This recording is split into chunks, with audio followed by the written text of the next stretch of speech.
Hello and welcome to cinema unveiled.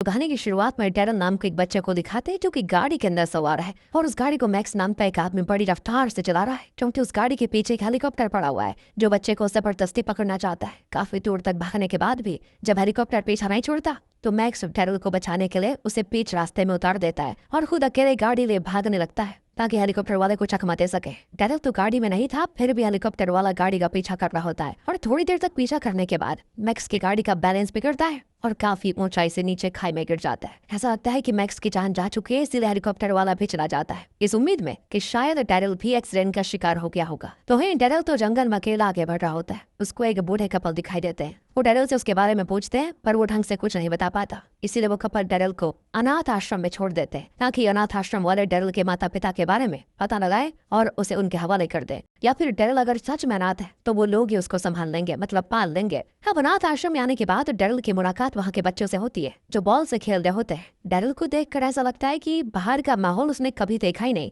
और ना ही वो कभी बच्चों के साथ खेला है, क्योंकि उसे कोई गेम खेलना नहीं आता। बाकी बच्चे भी हैरान रह जाते हैं कि बड़ा ही अजीब इंसान है, कभी गेम नहीं खेला इसने, बताओ। अनाथ आश्रम में दोस्तों डैरल के सारे टेस्ट वगैरह किए जाते हैं कि मतलब उस पर कोई दिमागी प्रॉब्लम तो नहीं है। एक आंखों का डॉक्टर डैरल से बोर्ड पर लिखी चीजें पढ़ने को कहता है तो डैरल एक सेकेंड ही देखकर सारी चीजें पढ़ लेता है। उनमें से कुछ तो बहुत ही छोटी राइटिंग में लिखे होते हैं। डॉक्टर खुद भी हैरान रह जाता है कि इतनी जल्दी इतनी दूर की सारी चीजें कैसे दिखाई थी इसको। इसके बाद आश्रम में एक ऑफिसर आता है, वो डैरल के बारे में जानने के लिए आया हुआ था। डॉक्टर्स उसे बताते हैं कि डैरल के साथ शारीरिक कोई प्रॉब्लम नहीं है, लेकिन मानसिक हो सकती है। शायद किसी तरह का गहरा सदमा लगा होगा उसको, तभी इसको अपने माता पिता की याद नहीं है। इसे हम शॉर्ट टर्म मेमोरी लॉस भी कह सकते हैं। थोड़े दिन के बाद बाकी लोगों के साथ खुल मिलकर रहेगा तो अपने आप सारी चीजें याद आ जाएंगी। इसीलिए दोस्तों वो ऑफिसर डैरल को एक फॉस्टर होम में लेकर जाता है। असल में दोस्तों ऑफिसर डैरल के माता पिता के बारे में जानकारी निकालने की कोशिश में लगा हुआ है, लेकिन जब तक जानकारी नहीं मिल जाती तब तक उसे फॉस्टर होम में रखना पड़ेगा। अब ये फॉस्टर होम रिचर्ड और जेनी नाम के कपल चलाते हैं। ये दोनों आने वाले कुछ दिनों तक डैरल का ख्याल रखेंगे। कुछ दिनों में डैरल के माता पिता मिल गए तो ठीक, वरना आगे से डैरल अनाथ आश्रम में ही रहेगा। रिचर्ड और जेनी दोनों डैरल को देखकर बड़े खुश हो जाते हैं और उसके साथ अच्छे से पेश भी आते हैं ताकि डैरल को घर जैसा फील हो यहाँ पर। अब अगले दिन की बात है, रिचर्ड के पड़ोस में रहने वाला बच्चा टिमी आ जाता है। वो जेनी से कहता है कि मैंने सुना है कोई नया बच्चा आपके घर रहने के लिए आया हुआ है और सभी उसको बड़ा इंटेलिजेंट और हैंडसम कह रहे हैं, जरा मुझे भी उससे मिलवाइए। तभी वहाँ पर डैरल भी आ जाता है। फिर टिमी उसको आसपास का इलाका अच्छे से घुमाता है और सारे गेम्स वगैरह के बारे में सब बताता है और अपने घर भी लेकर जाता है जहाँ टिमी की बहन भी उसी के साथ उसके कमरे में रहती है। टिमी कहता है कि मेरी बहन तो आए दिन अपने नए नए बॉयफ्रेंड को घर लेकर आ जाती है, उनके साथ मस्ती करती है, इसलिए मैंने उसका नाम हुकर रख लिया है, लेकिन तुम उसको इनाम मत बुलाना वरना बहुत मारेगी मुझे। चलो साथ में कोई गेम खेलते हैं। दोस्तों ये टाइम था 1985 का, यानी 1985 का। तो कंप्यूटर पर गेम्स भी उसी टाइम के हिसाब से होते थे। दोनों कार रेसिंग वाला गेम खेलते हैं। इसमें टिमी की बहन का ही एक हाई स्कोर होता है, लेकिन जब डैरल उस गेम को चलाता है तो वो हाई स्कोर का डबल स्कोर बना देता है, जबकि जिंदगी में पहली बार उसने गेम खेला होता है। टिमी और उसकी बहन दोनों तंग रह जाते हैं कि ऐसा कैसे हो सकता है, तुम झूठ कह रहे हो रे डैरल,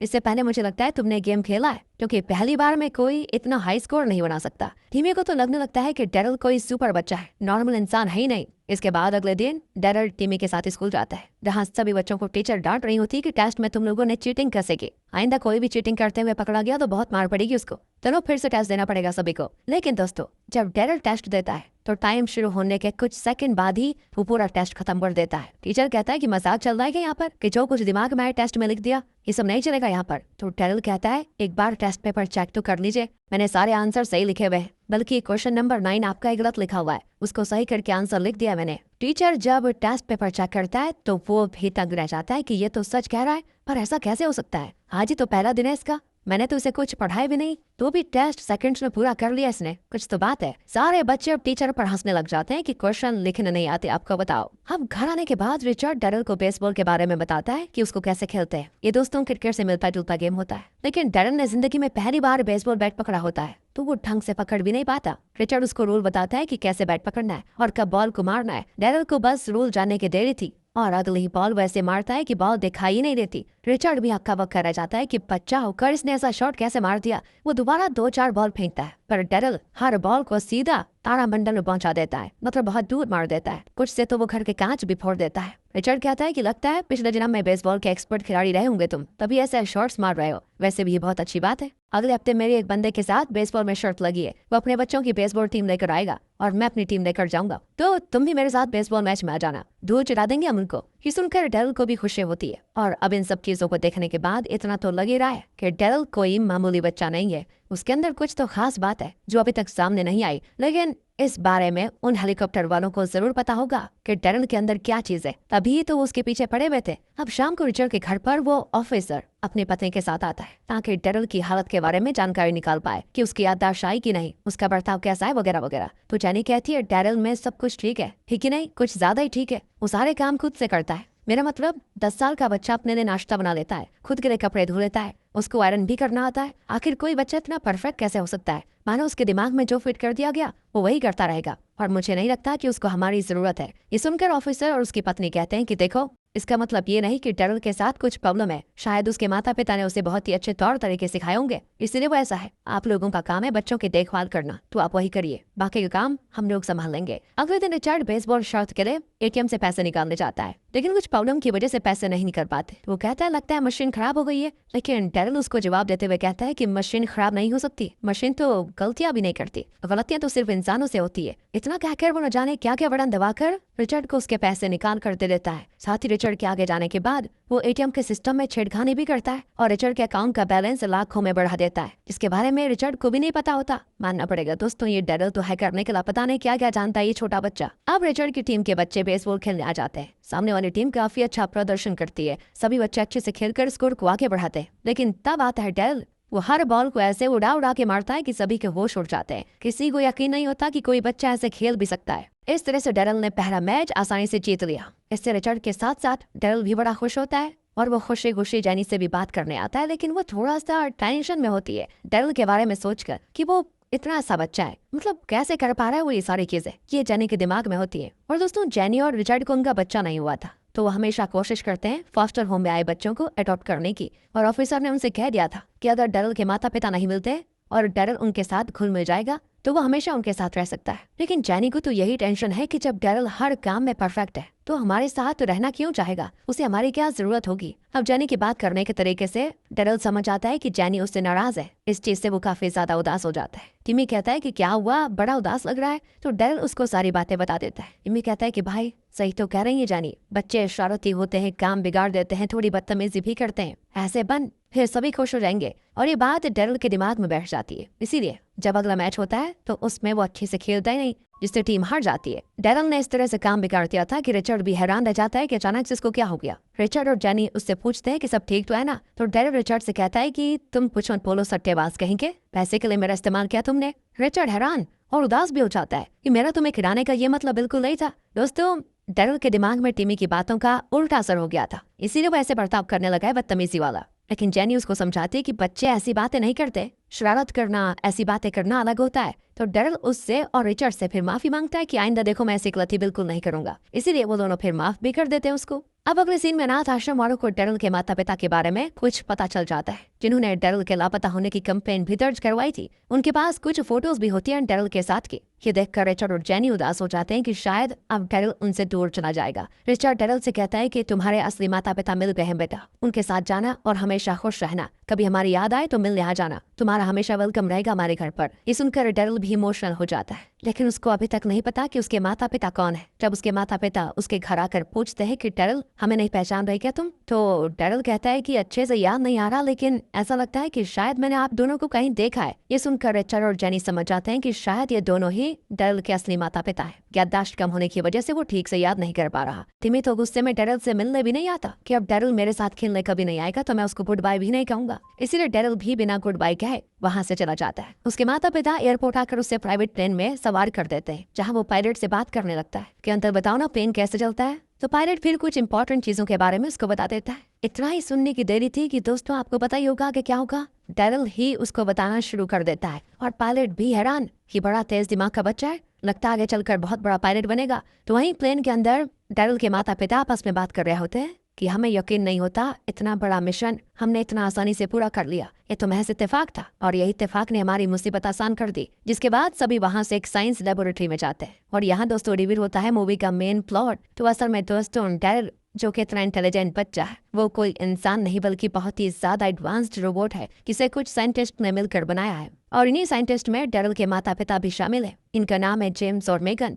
उन्होंने दुनिया में ये फैला दिया कि हमारा बच्चा खो गया है, डेरिल नाम का, उसे ढूंढने में हमारी मदद करो। अनाथ आश्रम वालों को जैसे इसके बारे में पता चला वो खुद दौड़े दौड़े जेम्स और मेगन के पास आए। मूवी की शुरुआत में मैक्स ने डेरिल को इसी लेबोरेटरी से भगा लिया था और हेलीकॉप्टर में लेबोरेटरी वाले उसको ढूंढ रहे थे। उनको पता था गाड़ी खाई में गिरने के बाद भी डेरिल मरेगा नहीं क्योंकि वो एक मशीन है। इस तरह से जब डेरिल ने पहली बार मेगन और जेम्स को देखा तो उसको हल्का हल्का लगा कि शायद उसने इनको कहीं देखा है क्योंकि यही दोनों ने तो उसको बनाया था। अब जेम्स और बाकी साइंटिस्ट्स मिलकर डेरिल का अच्छे से टेस्ट करते हैं क्योंकि पहली बार वो लेबोरेटरी से बाहर गया था तो उसके अंदर आने वाले बदलाव के बारे में वो जानना चाह रहे होते हैं। जांच के बाद उनको एक हैरान कर देने वाली बात पता चलती है कि डेरिल एक मशीन होने के बावजूद भी अब हर तरह की फीलिंग्स को महसूस कर पा रहा है। हंसना क्या होता है, दर्द कैसे होता है, किसी भी चीज का टेस्ट उसे महसूस होने लगता है। ये देखने के बाद जेम्स दंग रह जाता है कि ऐसा कैसे, हमने तो साइंस की दुनिया का अजूबा बना दिया, बिल्कुल इंसान की कॉपी बन चुका है लेकिन इंसानों से 100 गुना ज्यादा इंटेलिजेंट। ये खोज के बारे में जेम्स तुरंत ही मिलिट्री वालों को बताता है लेकिन वो इससे खुश नहीं होते। उनका कहना होता है कि हमने तो ऐसा रोबोट बनाने को कहा था जो लड़ने में हमारा साथ दे, ऐसे बच्चे का हम क्या करेंगे जिसके अंदर इमोशंस फीलिंग्स वगैरह हो। कुछ दिनों का और टाइम दे रहे हैं, ऐसा सुपर रोबोट बनाओ जो दुश्मनों के छक्के उड़ा दे। इस डेरिल की हमें कोई जरूरत नहीं है, खत्म कर दो इसको वरना किसी के हाथ लग गया तो मुसीबत हो जाएगी। ये सुनकर जेम्स को बुरा लगता है कि अब डेरिल को मारना बिल्कुल ऐसा होगा कि हमने किसी इंसान को मार दिया, सारी तकलीफें उसको महसूस होंगी, इसलिए मैं ये होने नहीं दे सकता, मुझे कुछ ना कुछ करना पड़ेगा उसको बचाने के लिए। और दोस्तों जो मैक्स था ना वो इसीलिए डेरिल को लेबोरेटरी से बाहर लेकर जाना चाहता था कि वो एक इंसान की तरह अपनी जिंदगी गुजारे। लेबोरेटरी के अंदर रहकर उस पर काफी तरह के टेस्ट होते और मिलिट्री वाले उसे हथियार के तौर पर इस्तेमाल करते। इसीलिए डेरिल को बचाने के लिए मैक्स उसे भगा कर लेकर गया और इस बात का एहसास जेम्स को भी हो जाता है। साथ ही उसने डेरिल को दिन रात की मेहनत से बनाया भी था जिसे वो अपने बेटे की तरह मानता था। इसीलिए वो उसे बचाने के लिए रिचर्ड, जेनी और टिमी तीनों को लेबोरेटरी बुला लेता है और वहाँ कर वो डेरिल की सच्चाई उन्हें भी बता देता है। जो सुनकर वो लोग भी हैरान, उन्हें तो यकीन ही नहीं होता कि डेरिल एक रोबोट है। तो उन्हें यकीन दिलाने के लिए जेम्स टीमी से कहता है कि हमने डेरिल की मेमोरी कंप्यूटर में फिट करके रखी हुई है, कोई ऐसी बात जो सिर्फ तुम दोनों जानते हो वो उससे पूछो और देखो कि ये कंप्यूटर उसका जवाब देता है या फिर नहीं। टीमी सवाल तो कर नहीं पाता तो कंप्यूटर में से डेरिल ही टीमी से पूछ लेता है कि ये हुकर क्या होता है जो तुम अपनी बहन को इस नाम से चिढ़ाया करते हो। ये सुनकर टीमी समझ चुका था कि जेम्स बिल्कुल सही कह रहा है। अब जेम्स अभी से कहता है कि मिलिट्री वाले चाहते हैं कि डेरिल को मार दिया जाए लेकिन मैं ऐसा होने नहीं दूंगा। मैं देखना बड़ी सावधानी से डेरिल को लेबोरेटरी से बाहर निकालूंगा, उसके बाद प्लीज आप लोग उसका ख्याल रखिएगा और दुनिया से उसको छुपा कर रखना। इस पर रिचर्ड और जेनी दोनों मान जाते हैं। अगले सीन में एक मिलिट्री जनरल लेबोरेटरी आता है। वो ये जानने के लिए आया होता है कि डेरिल अभी तक मरा या फिर नहीं। तो जेम्स और मेगन मिलकर किसी मरे हुए जानवर का ऑपरेशन करके बता देते हैं कि हमने डेरिल को मार दिया हमेशा हमेशा के लिए। लेकिन जनरल को अभी तक यकीन नहीं होता कि इतनी बड़ी खोज ये आसानी से खत्म तो नहीं कर सकते। इसलिए वो सारा सिस्टम अच्छे से चेक करता है कि कहीं तो डेरिल के बारे में जानकारियां होंगी। तब थोड़ी कोशिश के बाद उसको पता चल जाता है कि डेरिल तो अभी भी चालू है लेकिन वो उसे ढूंढ पाता। इससे पहले डेरिल को लेकर जेम्स लेबोरेटरी से भाग जाता है। सारे पुलिस वाले जेम्स के पीछे पड़ जाते हैं ताकि डेरिल को पकड़ सके। इतने सारे पुलिस के पीछे होने की वजह से डेरिल खुद गाड़ी चलाता है और वो ऐसे गाड़ी चला रहा था कि कोई उसको पकड़ ही नहीं पाता। इस तरह से ये दोनों दूसरे शहर आ जाते हैं जहाँ कर उनको एक पुराना घर दिखाई देता है। तो वो उसी घर के बाहर खड़ी गाड़ी के वायर में छेड़खानी करके उसे चालू कर देते हैं और तुरंत ही वहाँ से भाग जाते हैं ताकि किसी को शक ना हो कि वो इस गाड़ी में है। लेकिन थोड़ी दूर आने के बाद ही उनको सड़क पर नाकाबंदी दिखाई देती है। एक पुलिस वाला सभी गाड़ियों को चेक कर रहा होता है। जेम्स को पता लग गया था कि अब वो फंसने वाला है, इसलिए वो सीधा नाकाबंदी तोड़ते हुए गाड़ी भगा देता है। लेकिन गाड़ी दूर निकली भी नहीं होती है कि पुलिस वाले पहले तो आवाज लगाकर रुक जाने को कहते हैं लेकिन जब जेम्स नहीं रुकता तो वो गोली चला देते हैं और जो गोली सीधे जेम्स को आकर लग जाती है। लेकिन फिर भी हिम्मत करके वो डेरिल को एक सुरक्षित जगह पे लेके आ जाता है। यहाँ लाकर वो उससे कहता है कि मुझे माफ कर देना जो मैंने तुम्हें ऐसे आधे रास्ते पर छोड़ दिया, आगे का सफर तुम्हें खुद तय करना होगा। बेटा नहीं हूँ तुम्हारा लेकिन बेटे जैसा जरूर मानता हूँ तुम्हें। इतना कहकर बेचारा जेम्स अपना दम तोड़ देता है। डेरिल में फीलिंग्स तो आई गई थी, उसको भी एहसास होता है कि किसी अपने के जाने पर कैसा लगता है। अब रात को डेरिल एक मिलिट्री कैंप पर चुपके से घुस आता है और इमरजेंसी अलार्म एक्टिवेट कर देता है चुपके से, जिससे सारे सोल्जर्स में अफरा तफरी मच जाती है। और इसी मौके का फायदा उठाकर डेरिल तुरंत फाइटर प्लेन के हैंगर में घुस जाता है और वहां से एक फाइट प्लेन को चालू भी कर देता है क्योंकि वो था तो एक रोबोट और पायलट से कुछ इंपॉर्टेंट चीजें उसने सीख भी ली थी, तो ये प्लेन चलाना उसके लिए कोई बड़ी बात नहीं थी। सारे सोल्जर्स हैरान कि भाई साहब क्या हो रहा है, फाइटर प्लेन कौन चलाकर भाग रहा है। चेक करने पर पता चलता है कि ये तो डेरिल ही है जो प्लेन को लेकर भाग गया। वो कई बार संपर्क करके डेरिल से कहते हैं कि प्लेन को लेकर वापस आ जाओ वरना हमें मजबूरन प्लेन को को विस्फोट करना पड़ेगा। लेकिन डेरिल एक नहीं सुनता, उल्टा वो कैमरे पर च्युइंगम चिपका देता है, जिसकी मदद से सभी उस पर नजर रखे हुए थे कि सब देखकर सभी एक मिसाइल छोड़ देते हैं जो करीब 6 मिनट में लेन को हिट करेगा। लेकिन फिर भी डेरिल सुनने को तैयार नहीं होता। वॉकी टॉकी से टिमी से संपर्क करके कहता है, हमारे घर के बाहर जो लेके वहां पर आ जाओ, मैं किसी भी टाइम वहां पहुंच जाऊंगा। टिमी कहता है, किस चीज से आए हो बताओ। डेरिल कहता है, यकीन नहीं होगा तुम्हें, आने के बाद तुम्हें बताऊंगा। इसके बाद जैसे प्लेन विस्फोट होने वाला होता है तभी डेरिल सीट इजेक्ट कर देता है, जिससे प्लेन तो विस्फोट हो जाता है, लेकिन समय रहते डेरिल उसमें से बाहर निकल आता है और वो सीधे गिरता है लेक में। उसको तैरना तो नहीं आता तो वो उसमें डूब जाता है। तो वहीं सोल्जर्स को पता चलता है कि प्लेन तो विस्फोट हो गया, शायद डेरिल भी मारा गया होगा और अब हमें उसकी तलाश बंद कर देनी चाहिए। सारे लोगों को भी लगने लगता है कि इतने बड़े विस्फोट से बचना नामुमकिन है। इधर टिमी अपनी बहन के साथ उस लेक के पास आता है जहाँ उसको डूबते हुए डेरिल दिखाई देता है। वो तुरंत ही पानी में तैरते हुए उसके पास जाने लगते हैं, तो वहीं उसकी बहन आसपास के लोगों को मदद के लिए बुला लेती है, जो आकर फिर डेरिल और टिमी को बचा लेते। टिमी ने अपनी जान की परवाह किए बगैर डेरिल को बचाने में अपनी जान की बाजी लगा दी। काफी अच्छा दोस्त मिला है डेरिल को, लेकिन इतने टाइम से पानी में रहने की वजह से डेरिल होश में नहीं आ पाता। सभी को लगता है कि शायद वो मर गया, लेकिन टिमी कहता है वो मर नहीं सकता, वो तो एक रोबोट है, मुझे यकीन है कि वो मेरे पास वापस जरूर आएगा। और ऐसा होता भी है। मेगन को पता चल गया था कि डेरिल अभी कहाँ पर है, तो वो उसके पास जाकर उसको ठीक कर देती है, जिसके बाद डेरिल तुरंत रिचर्ड और जेनी और बाकी सभी से मिलने आ जाता है, जिसको देखकर सारे लोग होते हैं खुश और इसी हैप्पी एंडिंग के साथ ये मूवी खत्म हो जाती है। Thanks for watching, don't forget to like and subscribe.